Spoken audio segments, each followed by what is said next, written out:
बढ़ाने के लिए आयोजित होगा सप्त शक्ति संगम। हमारा विद्यालय विद्या भारती अखिल भारतीय शिक्षा संस्थान द्वारा संचालित उत्तर प्रदेश के महाविद्यालयों में से एक है। विद्या भारती विश्व का सबसे बड़ा गैर सरकारी शिक्षण संस्थान है, जो संस्कारवान शिक्षा के माध्यम से समाज में संस्कार और अनेक समाज जागृति कार्य करता है। विद्यालय शिक्षा के साथ साथ समाज व राष्ट्र जागरण में भी अपना महत्वपूर्ण योगदान देता रहा है। वर्तमान वर्ष राष्ट्रीय स्वयं सेवक संघ की स्थापना के 100 वर्ष पूरे कर रहा है।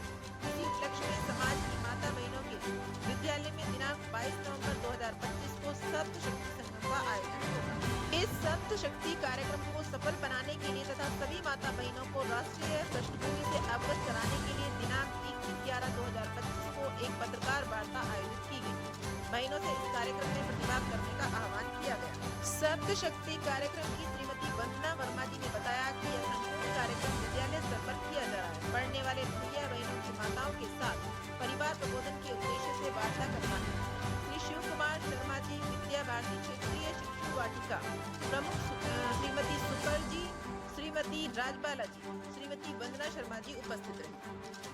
मुझे अंग्रेजी आती, ये हमारी अज्ञानता है।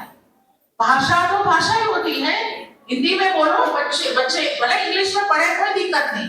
भाषा एक अंग्रेजी एक भाषा है, इसका मतलब बोलचाल की भाषा हम अंग्रेजी में करते हैं। ये घर की भाषा हमारी मातृभाषा हो। दोनों का कल्चर साथ में करके आज नए नए कपड़े निकल रहे हैं, नहीं इंडिया का है नहीं वेस्टर्न है। तो ऐसे ऐसे कपड़े हम पहन लेते हैं जिसके कारण वो हमारी जिस प्रकार की व्रत उत्सव जिस प्रकार की हमारे कार्यक्रम का जो स्वरूप है उसमें थोड़ा अलग लगता है।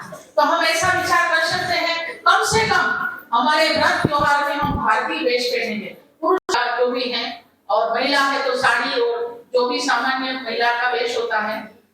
सभी प्रांतों का अलग अलग होता है, जैसे पंजाब होता है तो पंजाबी उनका वेश है। तीसरा विषय है हमारा भवन कैसा है।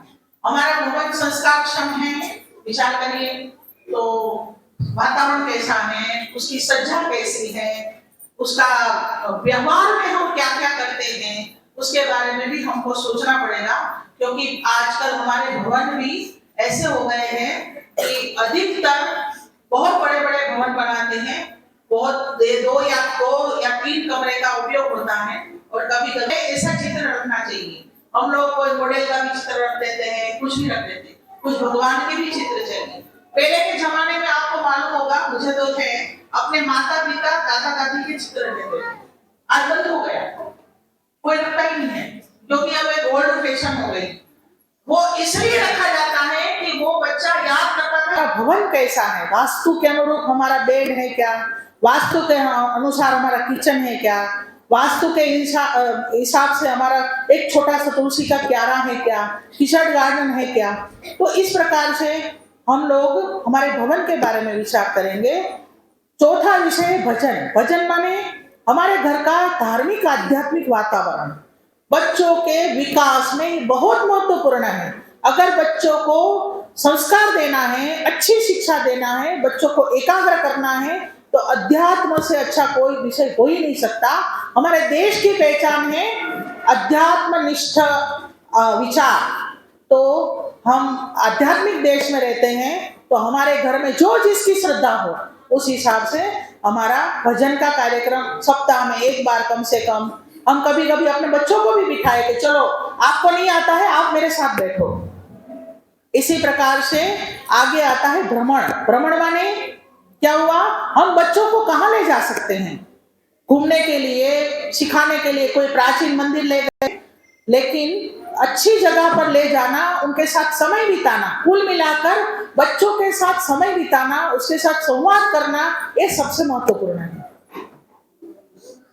इसी प्रकार से भाषा, भूषा, भवन, भजन, भ्रमण और भोजन, तो ये 6 भ है।